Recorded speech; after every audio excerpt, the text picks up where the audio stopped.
We hold these truths.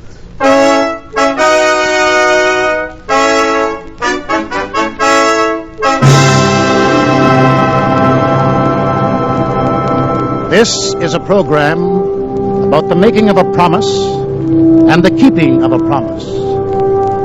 This is a program about the rights of people. This is a program coming to you over the combined radio networks of the United States, bringing you the voices of Americans, bringing you the voice of the President of the United States. This is a program for listeners in all zones of continental time, for listeners on ships away from home, for listeners in uniform, for listeners on the American islands in the two great oceans. This is a program about the guarantee made to the people of America 150 years ago, a guarantee that has been kept through peace and war and peace and war. A guarantee we call the Bill of Rights.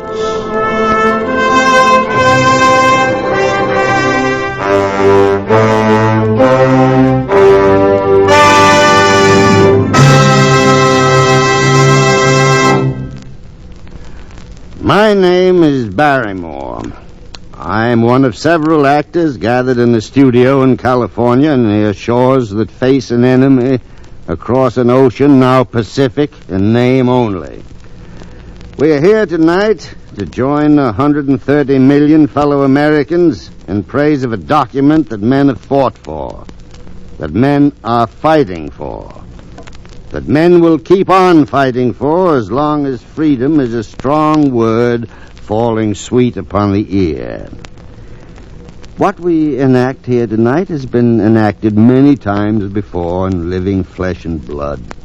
The people we portray have walked the world. The drama is an ancient one, the endless one, the struggle for men's rights to live their lives out peacefully and profitably in a decent world. It may be many of us people here are known to many of you people there, for with us, honored to have a part in this program of commemoration, are some whose names you may have heard. Such names as Edward Arnold, Walter Brennan, Bob Burns, Norman Corwin, Bernard Herrmann, Walter Houston, Marjorie Main, Edward G. Robinson, Corporal James Stewart, loaned to us for this occasion by the Army Air Corps, Rudy Vallee, and Orson Welles. In New York City, waiting to join us is Dr. Leopold Stokowski and the Symphony Orchestra. In Washington, the highest name in the land, the President of the United States, Commander-in-Chief of the Army and the Navy, Mr. Roosevelt. But this is not a night of names, of personalities. Our names or any names are meaningless unless your names are added, unless you join us. You, for whom the sacred rights were written, and to whom their keeping is entrusted. You, the guardians of what has been bequeathed to you by millions like yourselves, and by the toil of centuries as dark and menacing as this we live in. You, the people of the Federated States.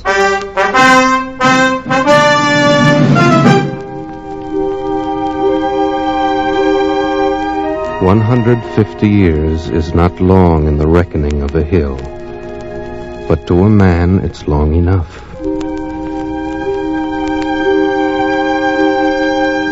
150 years is a weekend to the redwood tree, but to a man it's 2 full lifetimes. 150 years is a twinkle to a star, but to a man it's time enough to teach 6 generations what the meaning is of liberty, how to use it, when to fight for it. Have you ever been to Washington, your capital? Been there lately?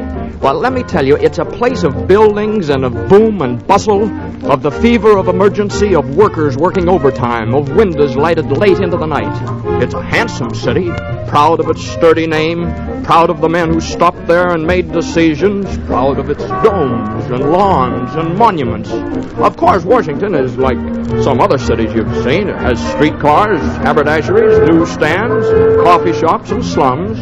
At busy intersections, there are neon traffic signs which, when the light's against you, say, "Don't walk." And when the light changes, walk. It's a tourist city, which is proper when you think how much of history a busy guide can cover in a day, and when you realize that the District of Columbia belongs to all the people of the states. The tourists know that here their voices have been heard from clear back home, that here their votes are put to work. The tourists go to see the sights they've seen in 1,000 pictures of, sights so famous and familiar that they're thrilled to find they look, well, they look just like they thought they looked. Washington Monument, for example, or the Lincoln Memorial, where the seated and relaxed Abe Lincoln sits between two mighty murals of plain words, his own words. With firmness in the right, as God gives us to see the right, let us strive on to finish the work we are in, to do all which may achieve and cherish a just and lasting peace among ourselves and with all nations. The city moves on busily outside the monument. The tourist goes to see the Capitol, the White House, the museums, sees all about him statues and inscriptions, and more sayings than he's ever seen in his life before. They're wise sayings, profound sayings. At the Union Station, for example. A man must carry knowledge with him if he would bring home knowledge. Samuel Johnson. The Archives Building. What is past is prologue. The Supreme Court. Justice, the guardian of liberty. But one of the best is in the Library of Congress. The noblest motive is the public good. Virgil.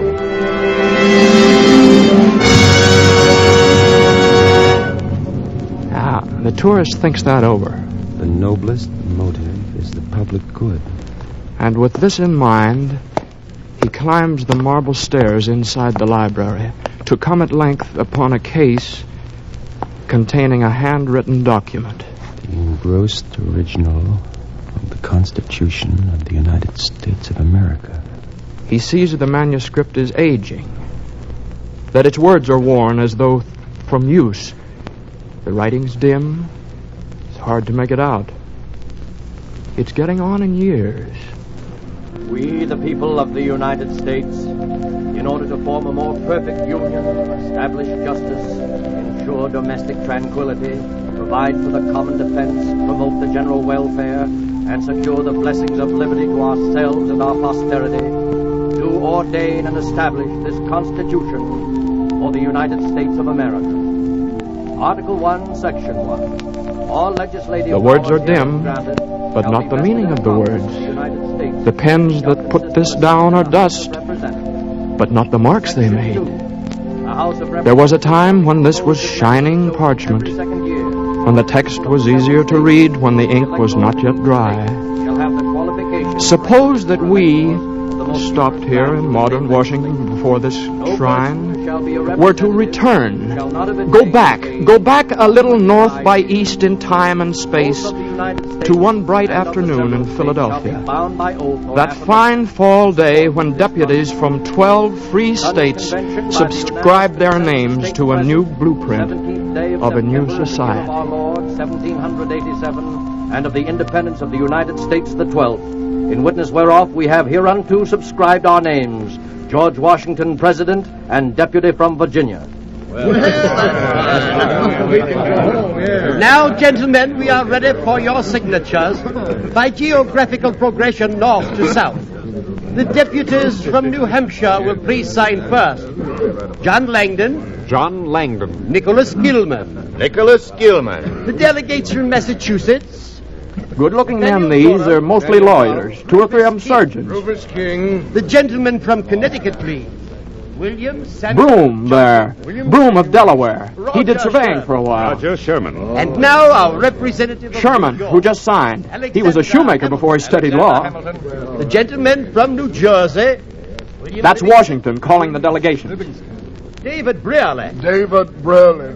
The gentleman from... The man behind Ben Franklin is Alexander Hamilton. Ben's getting old now, 81. Hey, he slept off and on throughout the whole convention, but when it was important to be awake, he was awake all right, and active. Pinckney. Charles Coatsworth Pinckney. The gentleman... There have been men assembled in a room before, William... but never to a greater purpose. Now, gentlemen, the other. Well, Abraham Baldwin.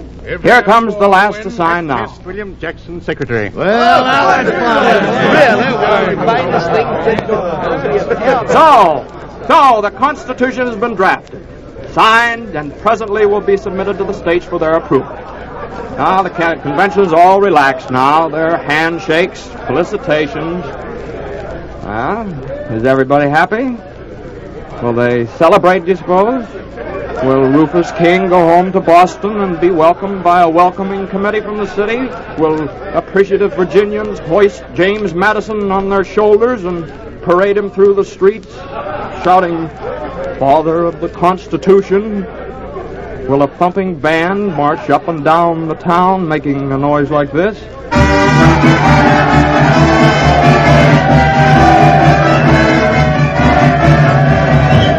No. There will be no band.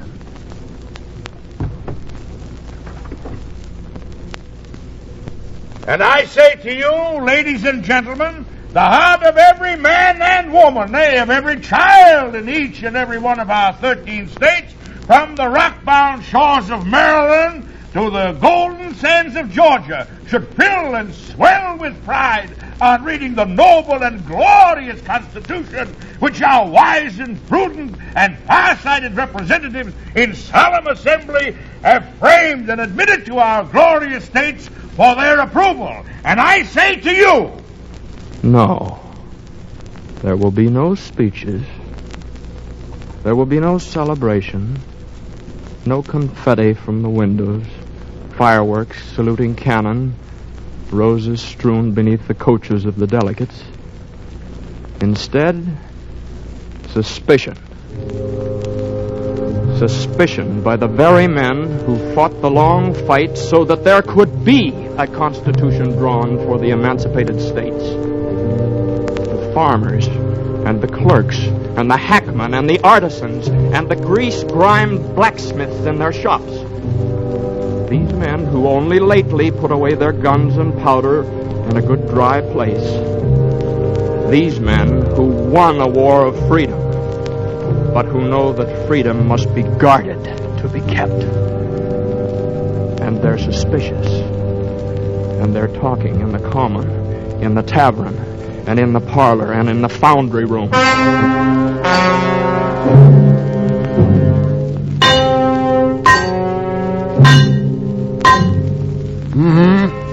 All right, what else does it say? Well, that covers it. That's the whole thing. Constitution. I don't like it. Why? Come here with me. Come over at the door. See that spire? Yes? That's a church I go to. Well, what about it? I like it. I'm a God-fearing man. I want to keep on going there. Well? Don't want anybody telling me I have to pray his way. Well, who'd think of doing that? It's been done. It's happened often. You ever hear state religion? Yes. Bad. I don't like it. Don't think we should have it. Well, we haven't got it. Nothing in that thing you read me guarantees we won't get it.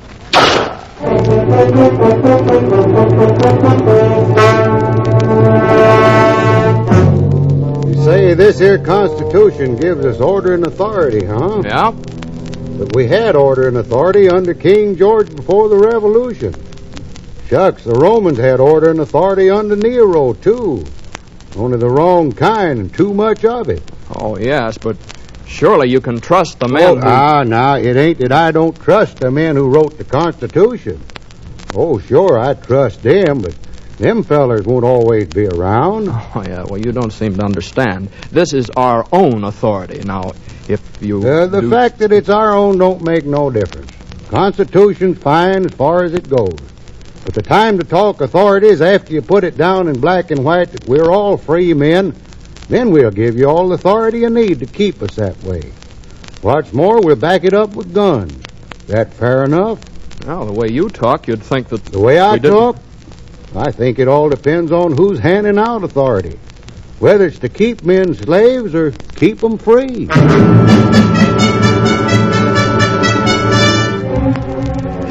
Didn't think it was necessary. The English thought it was necessary 100 years ago. They've got a Bill of Rights. Where's ours? Well, maybe they'll get around to that. Maybe they'll amend the Constitution later. How do we know they will? Well, maybe they're planning some... I don't like this maybe business. When my husband Robert got killed at Trenton, there was no maybe about it. He got killed. He knew what he was fighting for, and he was glad to die for it. Now the fighting's over. I want to see it.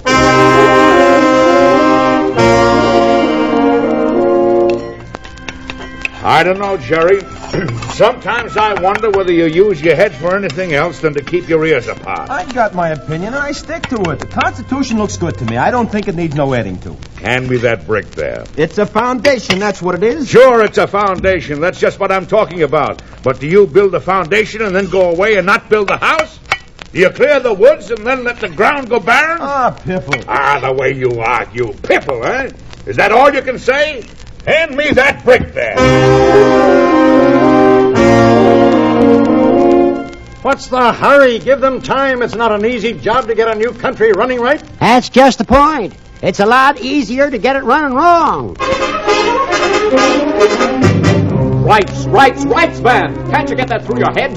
Why shouldn't rights be written into the Constitution just as much as rules on how to meet and when to vote and how much a senator should get paid? Not they alone. Not only little men like they, whose names escape us, whose names will never be recalled.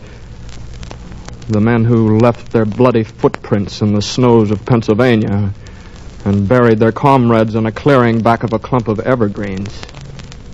The little men who took it, gave it, stuck for the duration, saw it through. Not they alone are doubters, wondering and grumbling. No, there are big names, too. Names now bandied on the tongue, but later to be lustrous, later to be sainted. Tom Jefferson, George Mason, Jimmy Madison, Pat Henry. Now take Jefferson, for instance. You know what he says? Bill of Rights is what the people are entitled to against any government on earth. I'll take Pat Henry. I cannot give my oath to support this Constitution without a Bill of Rights. I'll take Mason, a wealthy planter of Virginia who'd rather plant a seed of liberty than 20,000 acres of tobacco. A government to be lasting must be founded in the confidence and affections of the people. Without a Bill of Rights, this government will end either in monarchy or a tyrannical aristocracy. This Constitution has been formed without the knowledge of the people, and it is not proper to say to them, take this or nothing.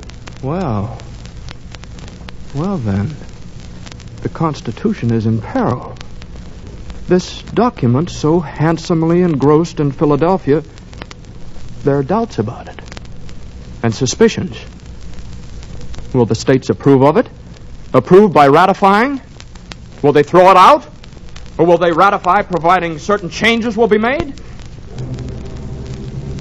The writing's fresh, still fresh upon the parchment. The text is clean, the ink is bold, the meaning clear.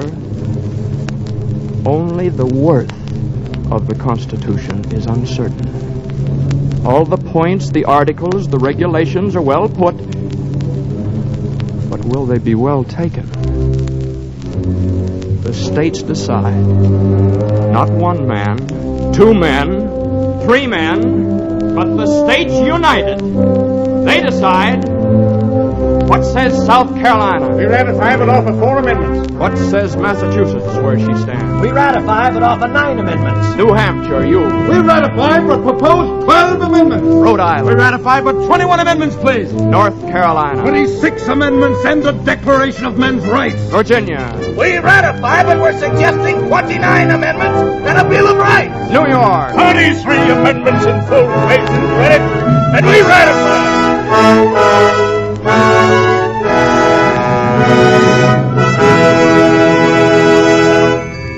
Now, Congress may begin. May call itself First Congress. May go to work. May tackle the new job of running a democracy. But it has one thing to remember. A promise is a promise. The people have been promised changes, promised amendments, promised that their freedoms should be written down in black and white for all to see, for all to know, for all to live and prosper by. Well, it'll take time. No quorum to begin with. Bad roads, New York City hard to get to. There's some indifference, too. So, days go by. No quorum. Month of March goes by. No quorum. Well, patience. Good things grow slowly. Good things don't come running when you whistle to them. Good things are always fought for, worked for, grown. The acorn to the oak is not an overnight procedure, you know. God himself took several days to make the earth. But one day they begin. They sit down in a drafty hall in New York City and they go to work. At first they're busy with 100 other things, but Madison, he keeps after them. He's a stickler for this Bill of Rights. Madison remembers what the people want. And by this time, carpenters are making changes in Federal Hall, adding more room. The place has got to be enlarged. The government's growing, And the representatives, all 55 of them, they work through the noise. They're making some additions of their own. They're working on the Bill of Rights.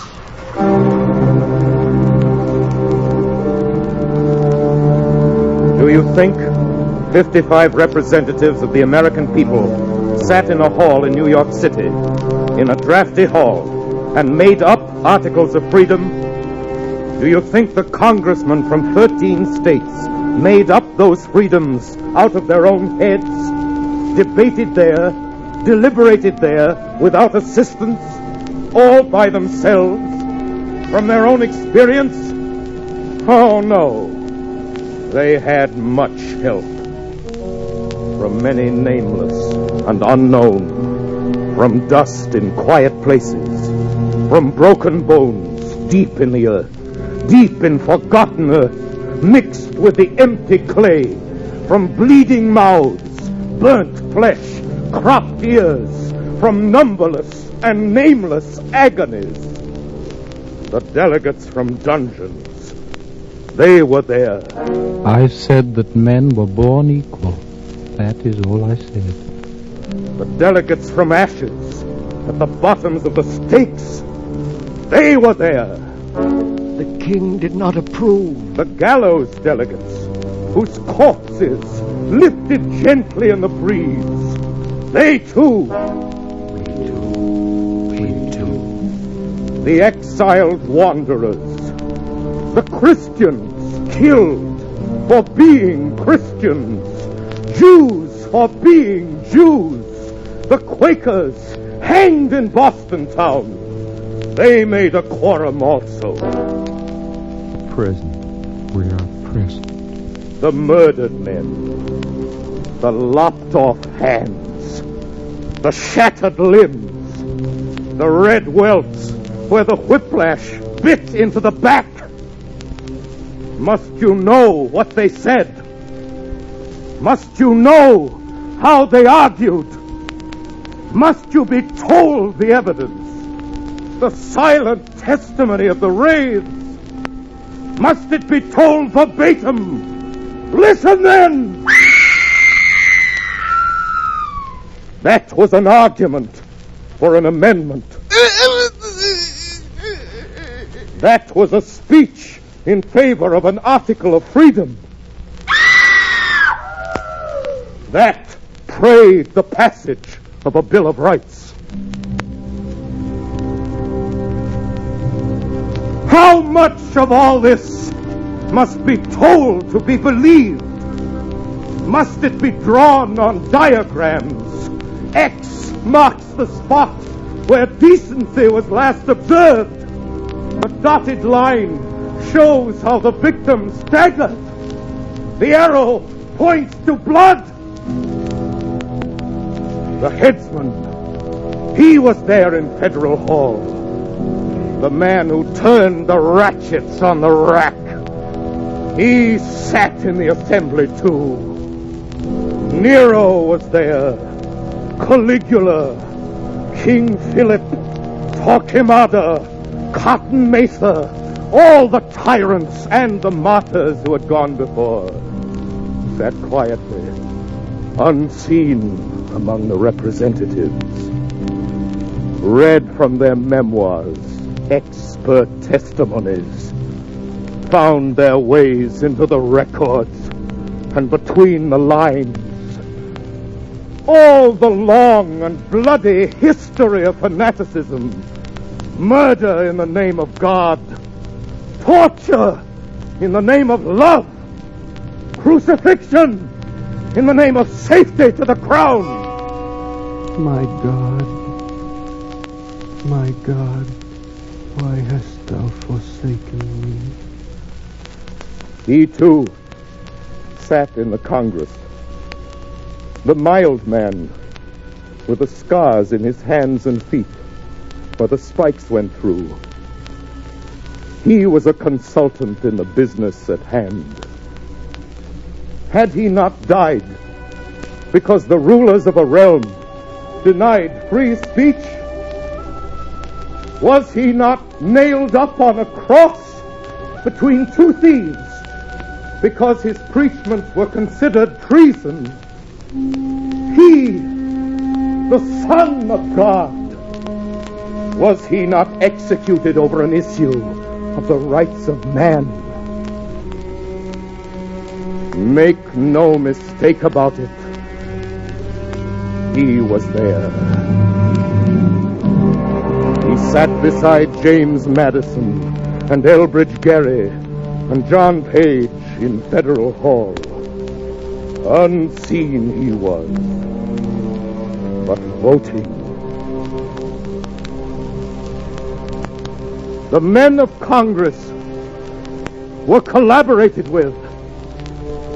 They added up the gains and losses, and the brave words spoken, and the brave songs sung. They weighed the drawn and quartered flesh.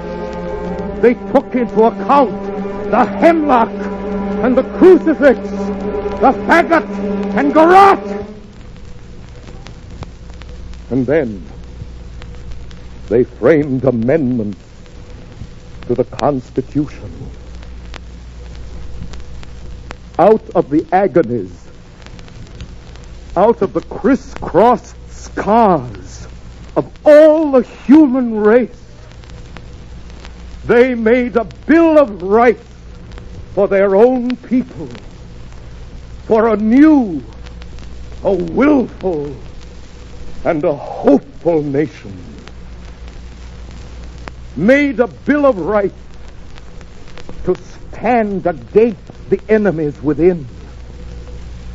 Connivers, fakers, those who lust for power, those who make of their authority an insolence.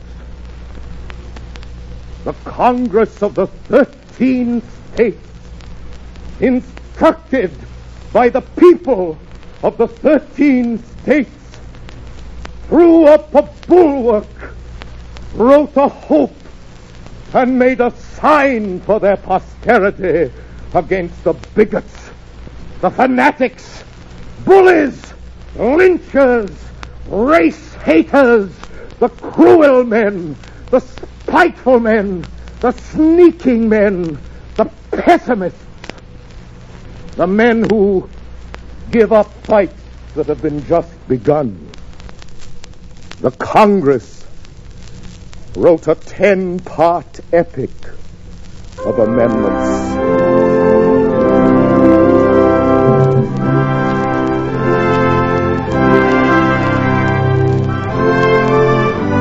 Amendment 1. Congress shall make no law regarding an establishment of religion, or prohibiting the free exercise thereof, or abridging the freedom of speech, or of the press, or of the right of the people peaceably to assemble, and to petition the government for a redress of grievances. Mr. Speaker. Mr. Radburn. I move this amendment be accepted in its present form without qualification. These are the voices of Virginians. We are debating Congress's amendment on this mild December afternoon, this 15th of December, 1791, debating in the State Assembly in the capital at Richmond. Only one more state is needed now to ratify. Just one more state and the amendment becomes law. The victory is close at hand.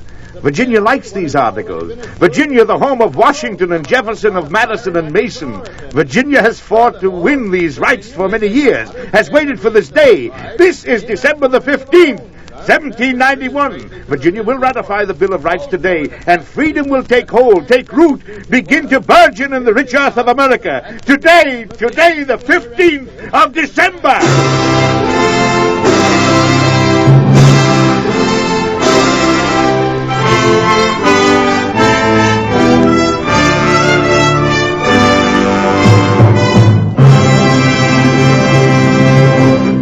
Ha!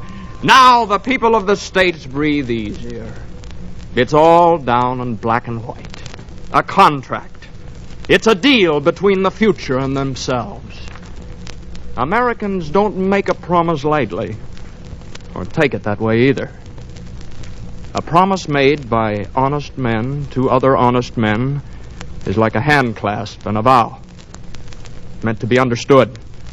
Meant to be remembered. Look about the country now. Suspicion thaws like frost beneath the frank diplomacy of spring. The people read the new amendments slowly, pleasurefully, as they'd read a letter from a son just set up in business, who'd written home to tell how he was making good. Oh, well, now that's more like it. Yes, sir, that's more like it. Got your sleeve in the soup, dear. What's more like what? Listen to this. Amendment 2. A well-regulated militia being necessary to the security of a free state, the right of the people to keep and bear arms shall not be infringed. That mean you can keep your gun? And that means if somebody gets into office and turns sour on the people that put him there, why, he can't vex us with a standing army the way George did before the war. No, sir, we people of the states, if we got arms, nobody's going to order us to do things the majority of the country ain't voted for. Not without a fight. Better eat that soup before it gets cold. Shouldn't read when you eat anyways. Put down the paper. Oh, all right. That's a good law, ain't it, Jasper?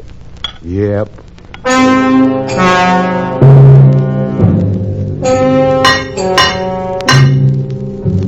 Go on reading it. Why'd you stop? Well, how can you hear me when you're hammering? Concentration. Go on. Amendment 3. No soldier shall in time of peace be quartered in any house without the consent of the owner, nor in time of war, but in a manner to be prescribed by law. Gives me elbow grease just hearing things like that. Makes the old hammer handle easier. The way this sounds, you'd think we was expecting another war. In a time of war, this says. Why, I thought we'd just been all through that a little while ago. Why, the more these amendments make us free, the more they'll be hated by those who don't want freedom because it spoils their game. Think nobody's going to try and break us up because we're united and agreed? Some people are just ornery that way. Wouldn't surprise me none if we had to fight more wars. Why, you mean to say we're maybe going to have to fight all over again to keep our independence? Well, I hope it don't get to be a habit. I hope it does. Pretty good habit to get into, fighting for your rights. Always somebody waiting for a chance to steal valuables. And if freedom ain't a valuable, I don't know what is. Yeah, well. Go on, read some more. Amendment 4. The rights of the people to be secure in their persons, homes, papers, and effects against unreasonable searches and seizures shall not be violated, and no warrant shall issue but upon probable cause supported by oath and affirmation, and particularly describing the place to be searched and the person or things to be seized.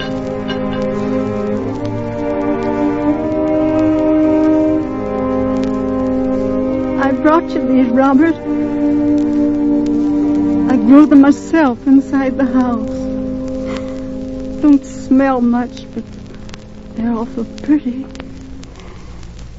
Everything's going on about the same at the house. Except I'm a year older since I was here last. Guess you don't have to worry anymore, Robert. Guess you can rest in peace now. Looks like it's going to be all right. They didn't trick you, Robert. Looks all right. The voices of Americans in Maryland, in Pennsylvania, Connecticut, the Carolinas, Georgia. Up and down the little seaboard nation, the voices of Americans together now. Together in a new way, in a strange new way, a way men had never lived together in before. Proud men, unsuspicious, trusting men. They're fighting over, and they're living just begun. They're building, and they're working, and they're singing, just now getting started. Here strangers from 1,000 shores, compelled by tyranny to roam, shall find amid abundant stores a nobler and a happier home. Rejoice, Columbia's sons, rejoice. To tyrants never bend the knee, but join with heart and soul and voice for Jefferson and liberty. Here art shall live this song make good its promise? Does this folk tune hold the truth? Shall strangers from 1,000 shores be compelled by tyrannies to roam? Shall they find here, amidst abundant stores, a nobler and happier home? 150 years from this beginning, how much of what is said and of what is sung and what is written down shall still be good? This parchment of the Bill of Rights, with the word resolved so plainly written on it, how long will it endure? Is it a passport to a greater day? Will future generations read it, sanction it, and pass on it? Will children's children live by it, work by it, and profit by it? Look it over. Look it over. It is new. The parchment shines. The text is easy reading. The words are not yet worn with trial and experience. The writing's fresh, the meaning's clear. The parchment gleams in the December sunlight like a burnished shield upraised against oppression. Amendment 5. No person shall be held to answer for a capital or otherwise infamous crime unless on a presentment or indictment of a grand jury. Nor shall any person be subject for the same offense to be twice put in jeopardy of life and limb. Nor shall he be compelled in any criminal case to be a witness against himself, nor be deprived of life, liberty, or property without due process of law. Nor shall private property be taken for public use without... Let's go ahead 150 years from now. Let's rush headlong, unstopping down the corridors of time. Let's go ahead to 1941. The writing dims. The parchment cracks and curls up at the edges. The splotch of time is on it. And now it's in a case in Washington, D.C. It's in a case behind the pane of special glass protecting it from the light. You see that tourist bending over it there? He's He's trying hard to make out the writing. He's tracing the rights of persons accused of crime. Amendment 6. In all criminal prosecutions, the accused shall enjoy the right to a speedy and public trial by an impartial jury of the state and district wherein the crime shall have been committed, which district shall have been previously ascertained by law, and to be informed of the nature and cause of the accusation, to be confronted with the witnesses against him, to have compulsory process for obtaining witnesses in his favor, and to have the assistance of counsel for his defense. Where does this tourist come from? Oh, maybe from a place undreamed of when the Bill of Rights was born. A land as far away from Federal Hall as Europe. Well, California. What lies tonight between that place and here? 4 dozen states without a yard of fenced-in border. 130 million people. People working, people resting up to work some more. People working in a mighty unison to prosecute a war. All right, now let's move along. Let's move among them. Let's hear them living lives and thinking thoughts and giving off opinions. Let's see now what they have to say 150 winters after Richmond. Let's see what happens to the Bill of Rights through their 33 administrations, 77 Congresses, and a half a dozen wars. Has anybody anything to say about the status of men's rights December 15th, 1941? I have something to say, if you don't mind. I'm in jail tonight, but I'm joining in your celebration and cheering as hard as anybody else. Uh-huh. Well, if you don't mind my asking, what... Well, a trumped-up charge. The old routine in the city. But I'm getting out on bail tomorrow, and when I'm finally tried, it'll be by a jury and in public. And none of this Gestapo stuff. Not that they wouldn't try it if they could, but that little 450-word matter you're celebrating tonight stops them short of that. Yeah, well, what did they chuck you in the clink for? I mean, what the charge? Making a speech for the Fusion Party against the mayor. First, we hired a hall, but they took away our permit. Said the building was unsafe under an old fire ordinance. So then we went down to Garrison Square, where no permit is required to speak in public. And within 10 minutes, we were on our way to the police station on charges of blocking traffic, disturbing the peace, and inciting to riot. Oh, it's a fine thing. Yes, but listen, we'll beat him. He's scared of us. He's scared the people will find out the truth. And with good reason, because when they do, he's finished. That's why he doesn't want us to be heard. Uh-huh. It's only the crooks and the frightened little big shots who need to shut up their opponents. That may work all right in some other countries, but not here. Yeah, well, how are you going to beat him? Well, there's such things as rights on our side. And not even the mayor's machine is powerful enough to stop us. We'll fight that fight on every front. Carry it to the highest courts if necessary. And we'll win!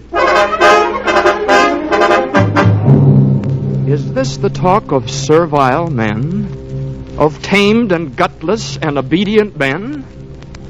Is this the kind of talk you hear from slaves and witless followers? No, not quite. Not exactly. This is what they meant in Federal Hall and what they voted for 150 years ago today in Richmond. Those 10 amendments are not dusty statutes loafing in retirement. They're a pep talk to the fighters and a fortress to the undefended. They double bar the front door of the home against culprits and searching parties. Stand the drinks for everybody toasting freedom. And of all things, they are not a set of legal clauses, dry and dusty. Although that Amendment 7, that makes us wonder. Amendment 7. In suits at common law where the value in controversy shall exceed $20, the right of trial shall be preserved, and no fact tried by a jury shall be otherwise re-examined in any court of the United States than according to the rules of the common law. Uh-huh. Well, except for that, not like a lawyer's brief at all, but mostly like a kind of a freestyle ode to liberty. 10 verses long. Amendment 8. Excessive bail shall not be required, nor excessive fines imposed, nor cruel and unusual punishments inflicted. That's treason in most of Europe. Sentiment like that today. Amendment 9. The enumeration in the Constitution of certain rights shall not be construed to deny or disparage others retained by the people. Do you notice how many times it says the people? Well, now, can it be because it means the people? Yeah, it can. Amendment 10. The powers not delegated to the United States by the Constitution, nor prohibited by it to the states, are reserved to the states respectively, or to the people. Powers reserved to the people in the Bill of Rights. How the mighty and the proud have fallen. Why, King John, who threw a fit when barons made him sign the Magna Carta. Barons, mind you, were heedless of the common people. John, the tough old monarch, well, he would have died 1,000 deaths of apoplexy at the mention of the thought of it. The pharaohs of old Egypt, masters of the blackest arts of slavery, they would have crawled inside a pyramid and shut 147 secret doors behind them in a panic. A promise is a promise. Has America's been kept? Has it come through peace and war untarnished and unbroken? Has it worked and is it working? For the people and by the people? Is it going anywhere from here? Are the rights the right rights? Are they rolling? Do they function? Do they click? Well, who knows the answer better than the people? Who better can we ask than ask the great custodians themselves, the 100 million keepers of the promise? And we shall ask them. Ask a few of them who stand for many more than few, the high and the low among them. Ladies and gentlemen, an office clerk. Well, we know what freedom is now. Looked for a while there like a lot of us had forgot what it really meant and how much we had of it. But the news that kept piling in from the four corners of the earth, that reminded us all right. Ladies and gentlemen, an editor. There have been attacks on the freedom of the press and strangleholds of various sorts, but they've been broken every time. And today a man is free to start a paper, run it as he pleases, differ from the next man, all he wants. That would make it seem to me, for one, that our rights have come down undamaged. Ladies and gentlemen, a worshiper. I go to the church of my choice. And sometimes, when I don't wish to go, I don't go. Ladies and gentlemen, an auto worker. We got the right to organize. We got the right to bargain collectively. Those are good rights, and we're proud of them, and we're better workers on account of them. Ladies and gentlemen, a manufacturer. There is nothing in any law which forbids us to forget class differences and work together to strengthen the sinews of our country. Ladies and gentlemen, an Okie. I got a right if I'm hungry and out of work, which I has been, to go looking for work anywhere in my country. The big court says nobody can't stop me from looking. Dang it, that's my right. Ladies and gentlemen, a mother. I might be afraid to bring a child into the world, but not to bring a citizen into the population of the United States. Yes. And from men beneath the rocking spars of fishing boats in Gloucester, from the vast tenancy of busy cities, roaring with the million mingled sounds of work, from towns spread thinly through the Appalachians, from the assembly lines, the forges spitting flame, the night shifts in the mines, the great flat counties of the prairie states, from the grocers, from the salesmen, from the tugboat pilots and the motor makers, affirmation! Yes! United proudly in a solemn day, knit more strongly than we were 150 years ago this day. Can it be progress if our Bill of Rights is stronger now than when it was conceived? Is that not what you would call wearing well? The incubation of invincibility? Is not our Bill of Rights more cherished now than ever? The blood more zealous to preserve it whole? Americans shall answer, for they alone, they know the answer. The people of America, from the east, from west, from north, from south.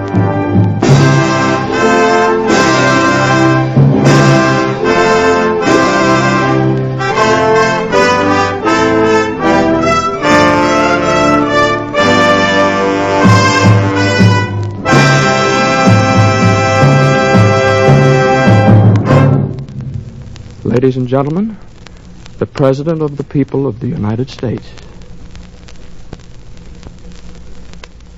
Free Americans. No date in the long history of freedom means more to liberty-loving men in all liberty-loving countries than the 15th day of December, 1791. On that day, 150 years ago, a new nation, through an elected Congress, adopted a Declaration of Human Rights which has influenced the thinking of all mankind from one end of the world to the other. There is not a single republic of this hemisphere which has not adopted in its fundamental law the basic principles of freedom of man and freedom of mind enacted in the American Bill of Rights.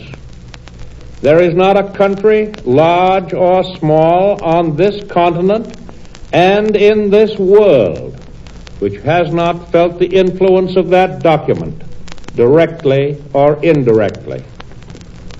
Indeed, prior to the year 1933, the essential validity of the American Bill of Rights was accepted everywhere, at least in principle.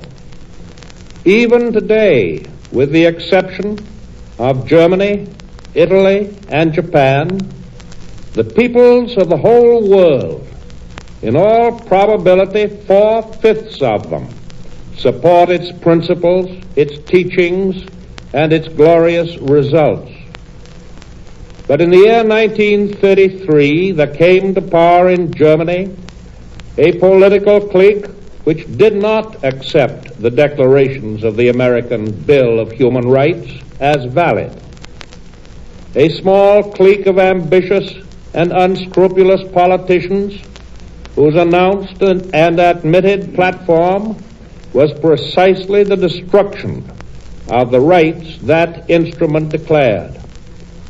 Indeed, the entire program and goal of these political and moral tigers was nothing more than the overthrow throughout the earth of the great revolution of human liberty, of which our American Bill of Rights is the mother charter. The truths which were self-evident to Thomas Jefferson, which have been self-evident to the 6 generations of Americans who followed him, were to these men hateful.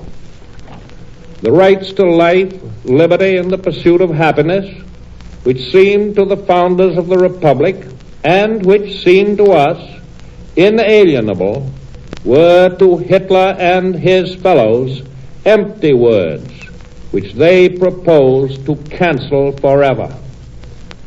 The propositions they advanced to take the place of Jefferson's inalienable rights were these: that the individual human being has no rights whatever in himself and by virtue of his humanity, that the individual human being has no right to a soul of his own, or a mind of his own, or a tongue of his own, or a trade of his own, or even to live where he pleases, or to marry the woman he loves.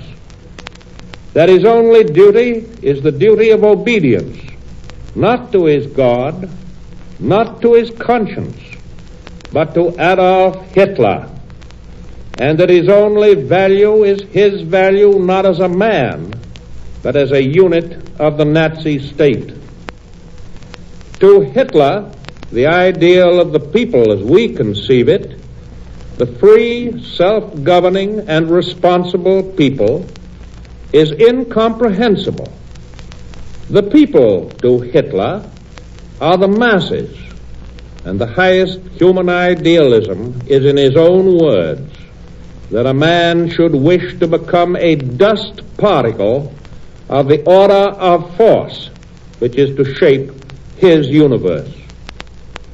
To Hitler, the government as we conceive it is an impossible conception. The government to him is not the servant and the instrument of the people, but their absolute master and the dictator of their very act. To Hitler, the church as we conceive it is a monstrosity to be destroyed by every means at his command.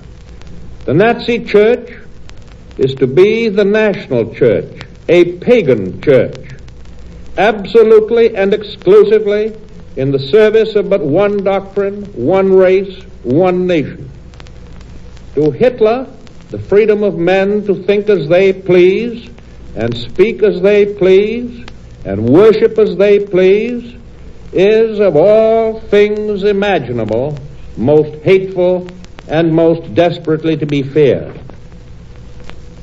The issue of our time, the issue of the war in which we are engaged, is the issue forced upon the decent, self-respecting peoples of the earth by the aggressive dogmas of this attempted revival of barbarism, this proposed return to tyranny, this effort to impose again upon the peoples of the world doctrines of absolute obedience, of dictatorial rule, of the suppression of truth, of the oppression of conscience, which the free nations of the earth have long ago rejected.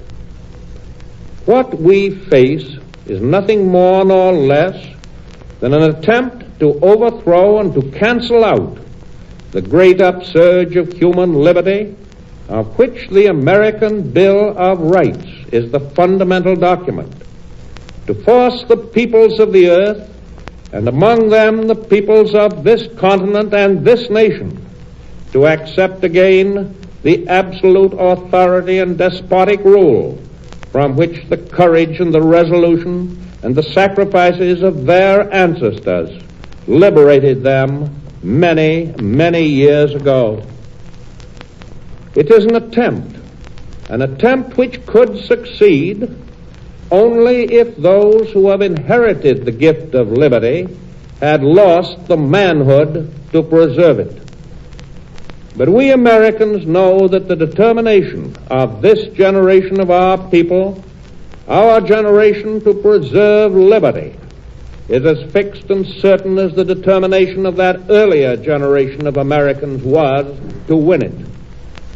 We will not, under any threat or in the face of any danger, surrender the guarantees of liberty our forefathers framed for us in our Bill of Rights.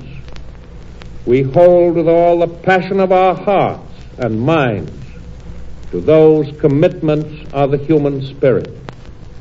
We are solemnly determined that no power or combination of powers of this earth shall shake our hold upon them. We covenant with each other before all the world that having taken up arms in the defense of liberty, we will not lay them down before liberty is once again secure in the world we live in. For that security we pray. For that security we act, now and evermore. Ladies and gentlemen, you've just heard the President of the United States speaking from the White House in Washington, D.C. Our national anthem.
You have been listening to We Hold These Truths, a special program commemorating the 150th anniversary of the ratification of the Bill of Rights and presented over the combined radio networks of the United States. President Franklin Delano Roosevelt spoke from the White House in Washington, D.C. The Hollywood portion of the program, written and directed by Norman Corwin, starred Edward Arnold, Walter Brennan, Bob Burns, Walter Houston, Marjorie Main, Edward G. Robinson, Corporal James Stewart, Rudy Valley, and Orson Welles. The original music score was composed and conducted by Bernard Herrmann. The national anthem was performed by the NBC Symphony Orchestra, conducted by Dr. Leopold Stokowski, and came to you from New York.